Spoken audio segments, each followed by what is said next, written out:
Firly, Pak. Pak Firly. Pak, ngumpet, Pak. Kenapa, Pak? Ngumpet, Pak.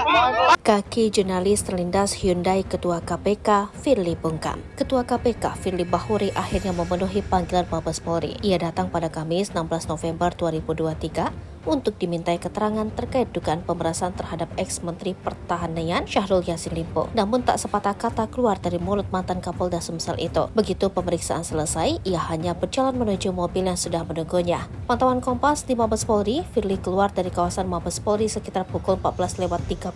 Firly keluar dari pintu Gedung Rupatama Mabes Polri. Gedung Rupatama sendiri memiliki akses untuk menuju ke Gedung Bareskrim. Firly terpantau memakai batik coklat dengan masker kemudian menaiki mobil Hyundai. Di dalam mobil itu, Firly seolah sedang bersembunyi dari awak media. Sambil bersandar, ia berupaya menyembunyikan badannya dari jendela kaca mobil. Di situ, Firly turut menyembunyikan wajahnya dengan tangan dan tas berwarna hitam. Sejumlah awak media pun tetap mengikuti mobil Firly. Namun, mobil tersebut tetap berjalan menuju pintu keluar Mabes Polri. Bahkan, kaki salah seorang jurnalis sekaligus fotografer yang sedang meliput sempat terlindas ketika ingin mengambil foto Firly dari dalam mobil. Terpisah, kuasa hukum Firly, Ian Iskandar enggan mengatakan materi pemeriksaan yang dilakukan penyidik.